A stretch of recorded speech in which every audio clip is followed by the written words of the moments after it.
On the night of October 10th, 2019, one of Nyeri's most feared criminals was hiding in plain sight. He was simply relaxing in his hideout, spending time with his girlfriend. But beneath the calm surface, he was relentless, paranoid, and for good reason. This wasn't just another thug lying low. This was Sniper, a man whose reign of terror was so severe, it forced Interior Cabinet Secretary Fred Matiang'i and Inspector General Joseph Boynet to personally intervene in Nyeri.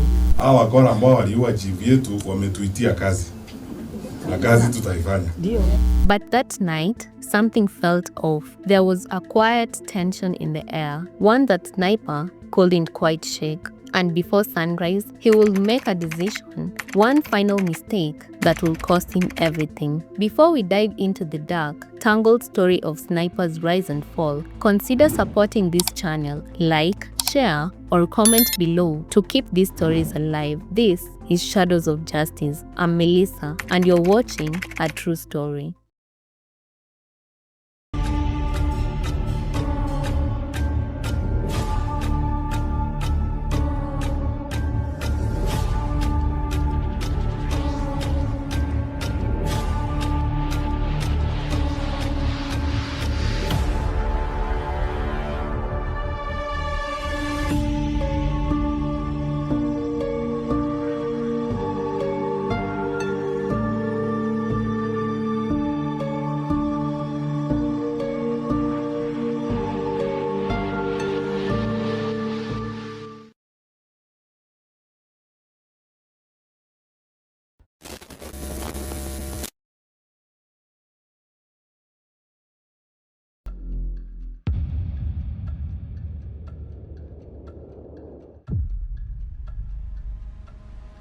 Sniper was born in 1990 in the hilly region of Kamakwa, on the outskirts of Nyeri town, in a place where the terrain is quiet but the stories are loud.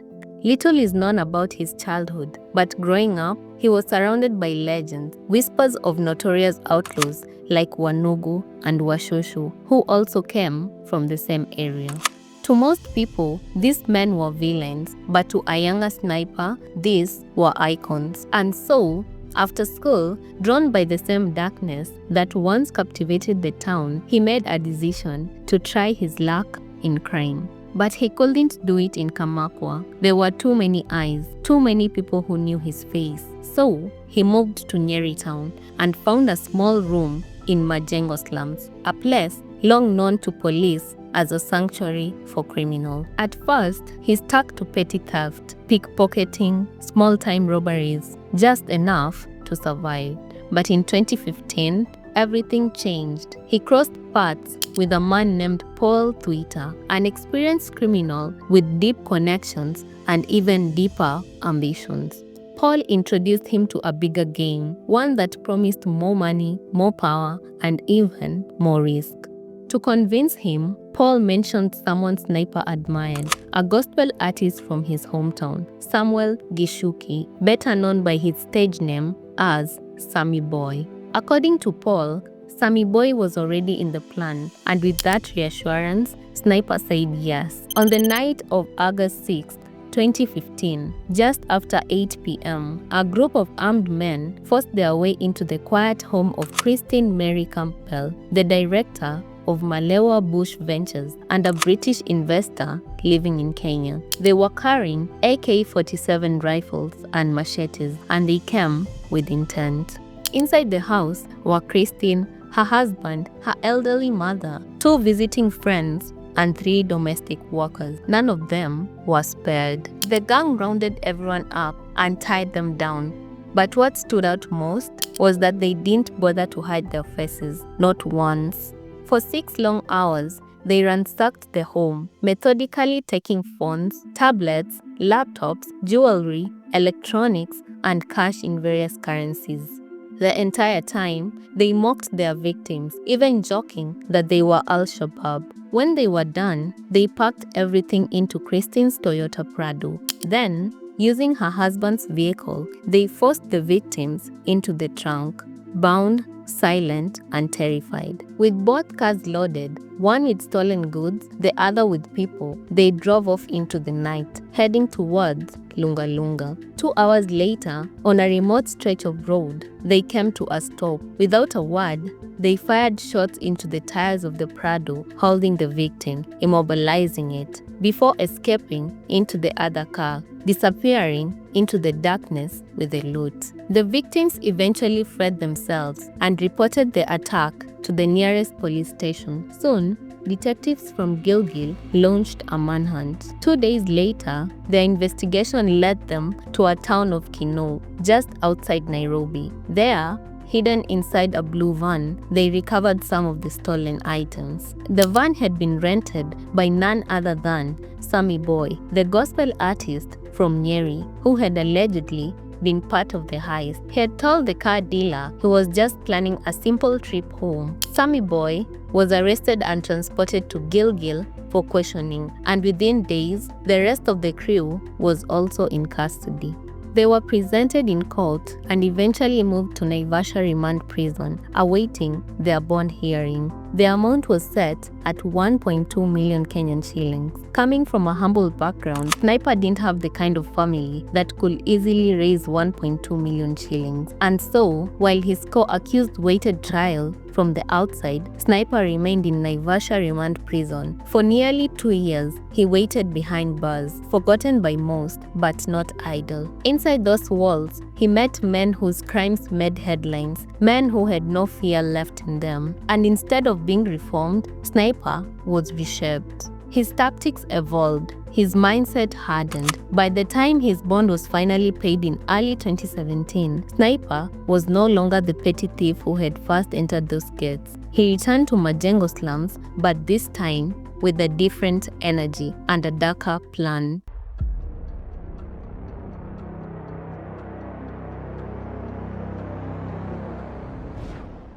Just months later, on June 16, 2017, he made his next move. Sniper and an accomplice stormed an M-Pesa shop at Mudavadi Market, not far from where he used to operate. It was quick, loud, and reckless, but something went wrong. As they tried to flee back into the maze of shanties in Majengo, gunshots rang out. His accomplice was shot. Sniper survived, barely, and for a moment, the reality of what almost happened sank in. He went underground, quiet, invisible. Unfortunately for him, no one really knew his identity yet. But that brush with death had taught him something important. It was time to move. He shifted his operations back to Kamakwa, his childhood home, a place he knew well, a place where he could control the narrative. There, while still laying low in Majengo, Sniper began recruiting. He handpicked men he trusted, building a small loyal crew. But this wasn't just another gang. They weren't working alone. Sniper had learned, while inside remand, that true power came from connections. So, they started working hand in hand with rogue police officers, men who could tip them off, protect them, and even help them vanish when needed. And in 2018, Kamakwa began to change. Robberies in the suburbs spiked, fear spread, and whispers of a dangerous new player on the streets began to surface. The reign of terror had begun. Back in Kamakwa, Sniper and his crew unleashed chaos. They robbed innocent Kenyans night after night, moving through neighborhoods with confidence, as if they had nothing to fear. The attacks became frequent, too frequent, and by February 20th, 2018, the community had seen enough. That morning, at around 5 a.m., 2 members of the Sniper gang were caught attempting to rob a woman on her way to work. But this time, the locals acted before the police could. Fueled by frustration, fear, and rage, the mob descended, and in a matter of minutes, both gang members were lynched. But Sniper, as always, escaped, and to many, it felt supernatural, like he'd vanished into thin air. But the illusion was fading. His name had started to spread. Police were now admitting that someone was actively bringing crime to Kamakwa, and that someone was Elias Kirithi, known on the streets as Sniper.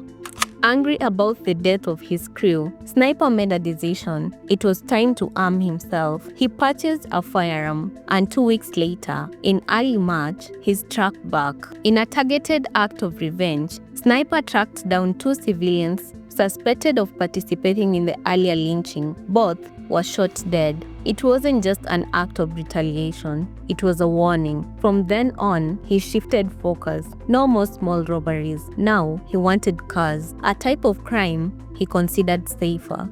In April, Sniper and his crew launched a carjacking spree. One after another, vehicles disappeared, and their owners were left traumatized. Then, on April 28, the fears piled onto social media. A Facebook post from a terrified civilian read, "My member of parliament, we are being by a notorious gang in Kamakwa. Yesterday night, I was carjacked while dropping a friend in Muthaiga. They drove us to Chania Ridge Bridge, terrorized us for 3 hours, stole everything, even sexually assaulted one of the girls. We demand an overhaul of the police if these thugs are to be eliminated." The post spread fast, triggering public outcry across Nyeri. People weren't just angry, they were suspicious. How could this gang operate so freely without getting caught? Some believed the truth was darker than anyone wanted to admit, that rogue police officers were protecting the criminals. Then,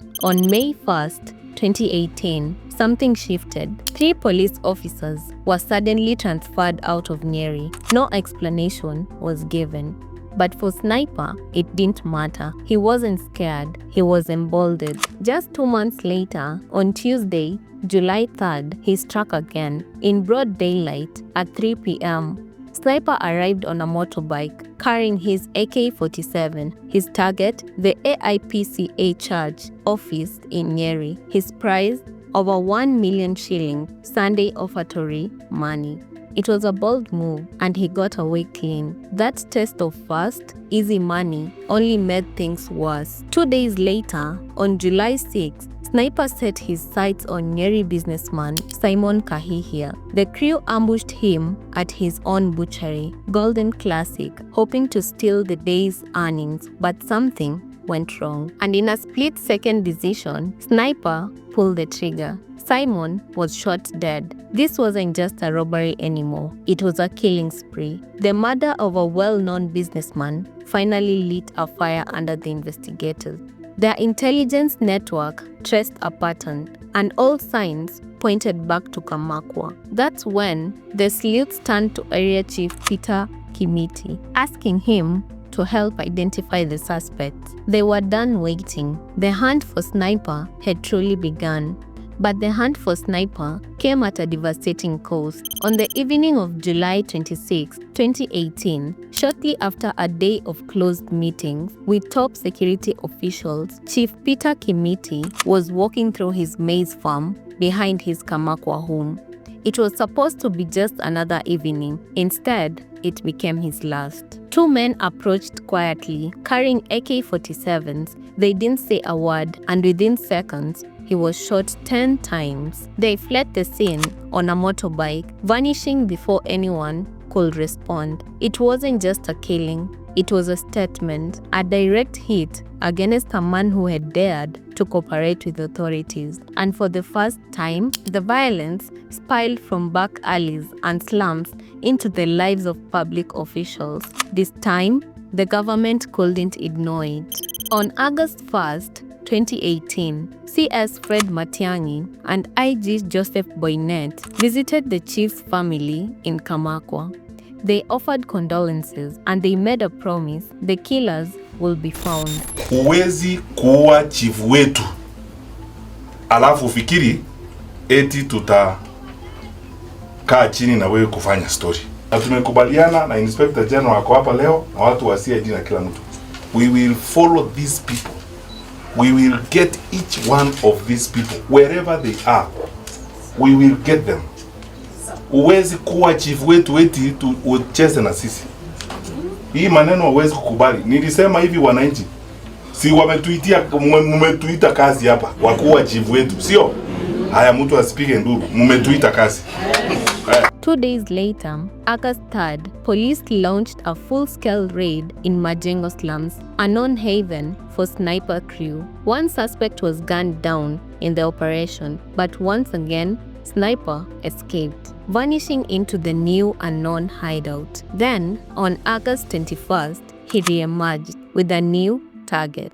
Sniper and his crew showed up at the private home of Speaker John Kagushia, the now MP for Mukuruweni. They believed he was inside, but by sheer luck or maybe fate, the legislator and his family had traveled to Nairobi the night before, ahead of Inoro TV interview scheduled for the following morning. Having missed their intended targets, the crew scattered. 3 of them moved north, seeking shelter in Kanyagia, near Muiga, where they posed as simple farmhands, quiet, unnoticed, but locals were suspicious. And on September 5th, 2018, they tipped off authorities. An ambush followed. Gunfire echoed through the farmland. All 3 suspects were killed on the spot. One of the weapons recovered was an AK-47 rifle loaded with 9 bullets, the same one used in the murder of Chief Kimiti. Sniper, now increasingly isolated, slipped deeper underground. With his location unknown, detectives turned their attention to his wider network, offering a clear warning: cooperate or face the consequences. And it worked.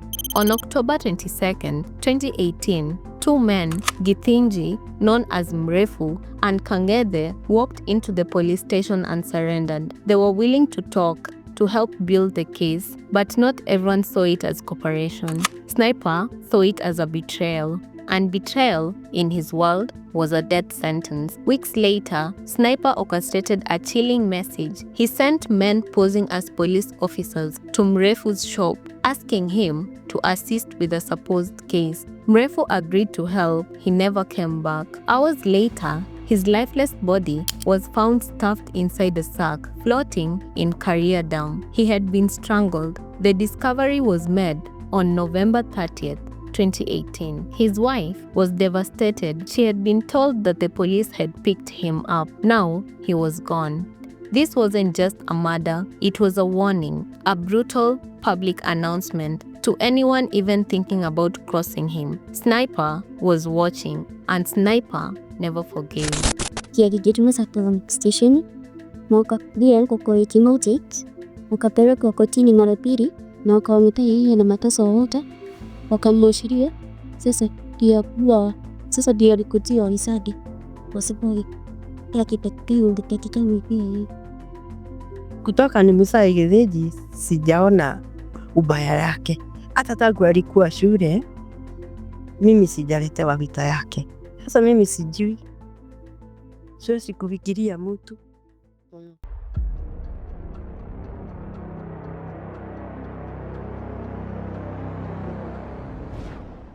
After the brutal murder and disposal of Mrefu, a former gang member turned police informant at Karia Dam in November 2018, Sniper knew his time was running out. He disappeared deeper into the shadows because now the manhunt was personal. To the detectives at Nyeri Central Police, this wasn't just another case. Sniper had killed one of their own, and worse, he had made it look like they did it. The message was clear, but it had come with consequences. On December 1st, 2018, the Nyeri police boss publicly announced that a special operation was underway to find and eliminate Elias Kirithi, known as Sniper. And behind the scenes, the pressure was mounting. Meanwhile, in his hidden location, Sniper was facing a different kind of problem. He was broke. Hiding was expensive, especially with no network, no jobs, and no way to show his face. But returning to the streets himself was far more risky. So, he came up with a new strategy. He recruited a small crew of burglars and set them out to target homes of families who had traveled for the holidays, taking the advantage of the December rush. The robberies were clean, quiet, and coordinated, and for a while, they worked. But when the break-ins continued to rise, suspicions grew. On December 29, 2018, over 100 suspects were arrested during a massive police operation in Majengo slum, and one police constable was transferred under suspicion of working with the gang.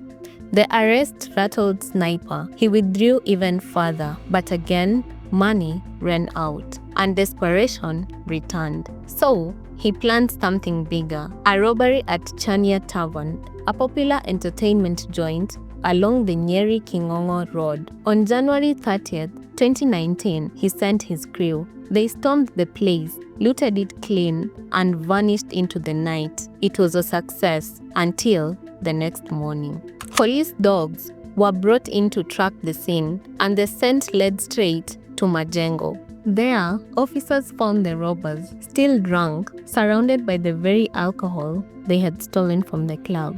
It was an embarrassing capture, and it came with consequences. During interrogation, the crew gave up Sniper's name to save themselves. They betrayed their boss. For Sniper, that was the final straw. He couldn't risk staying in Nyeri any longer. He vanished once again, this time for good. He quietly moved to Juja in Kiambu County, a new town, a new face, and for nearly a month, it worked. He kept his head down, no movement, no mistakes. But on March 12, 2019, that silence was broken. Sniper and his new crew were planning another heist, this time targeting Lexo petrol station in Juja. Thinking the coast was clear, he made a critical error. He switched on his phone. That single action was all the police needed. They had been watching, waiting, and within hours, they tracked the signal. An ambush followed. Five suspects were killed in the confrontation, but somehow Sniper escaped again. The ambush in Juja had rattled him, and shaken by the near-death encounter, he made a cold calculation. He knew police would be zeroing in on his last signal, so he left them a ghost trail. Sniper ditched his phone in Juja, allowing sleuths to chase a digital ghost, while he quietly slipped back to where it all started, Nyeri. There, he went dark, no calls, no traces, just silence. For weeks, Sniper lay low, tucked away in the shadows until the night of April 30th, 2019. That evening, just as the town of Karatina was winding down, chaos erupted at Equity Bank. Sniper and his crew stormed in at 7 p.m., armed with AK-47s, and walked out with 873,000 Kenyan shillings. It was clean, fast, surgical, and familiar. Witnesses spoke of the gang's precision, but more importantly, they spoke of the weapons, AKs. And in Nyeri, only one name was ever associated with AK-47s in bank robberies, Sniper. Just like that, police knew he was back. A renewed manhunt followed, but catching Sniper wasn't easy. He knew the game. He had lovers all across town, and now they became his safe houses. He'd wake up in one apartment, eat lunch in another, and spend the night elsewhere, hiding in plain sight. Still, he wasn't invisible. Occasionally, he will switch his new burner phone on, just long enough to trigger pings. One of those pings led detectives to a house in Gangarithi area. Sniper wasn't there, but someone else was, his girlfriend. Faced with threats of harboring a wanted criminal, she cracked, and what the sleuths proposed next was simple. If brute force couldn't catch Sniper, maybe love would. She will become their inside agent, their Delilah. And Sniper, oblivious to the betrayal curled up behind him, continued to believe he was untouchable. But the hit in Nyeri was back. So, in August 2019, Sniper returned to Juja, this time for something bolder. He attacked an officer from the anti-terror police unit and stole his Seska pistol, smaller, easier to carry, more convenient than the bulky AK. To Sniper, it was the perfect upgrade. Armed with a new weapon, he returned to Nyeri once more, believing this time he could not be touched. But someone was watching, his girlfriend, and the final straw came on October 10, 2019. A Sniper lay next to her, comfortable, unaware. That night, he told her of his plan. He was going to rob the owner of Viceroy Club near Majengo. He wanted the man's cash and his gun, but he didn't know that she had already told the police. At 7:50 p.m., Sniper pulled up to the club on a motorbike. Everything was going to plan until it wasn't. Sleuths were already there, waiting, and the moment Sniper stepped off the bike, they moved in.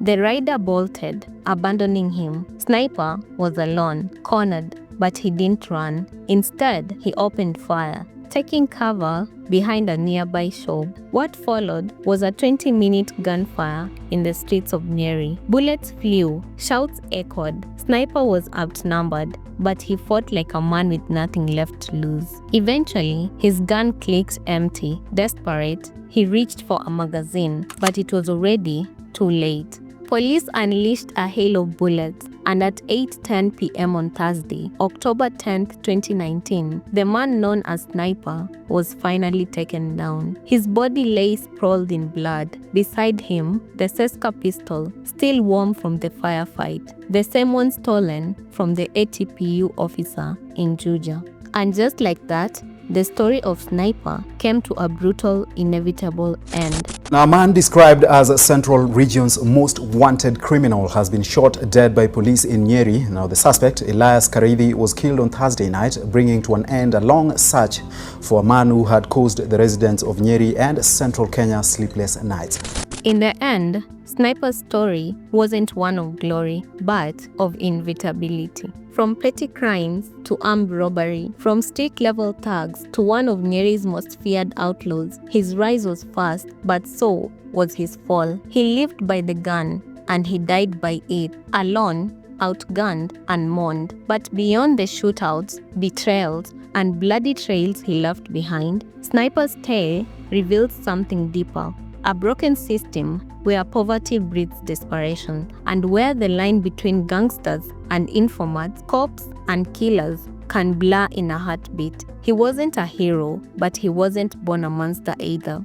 Sniper became what the streets made him: a ghost, a symbol, a warning. And though he's now just another name in a police file, to those who knew him, feared him, or hunted him, he was something else entirely. A shadow you never saw coming and never forgot once he passed. Nairobi Inside.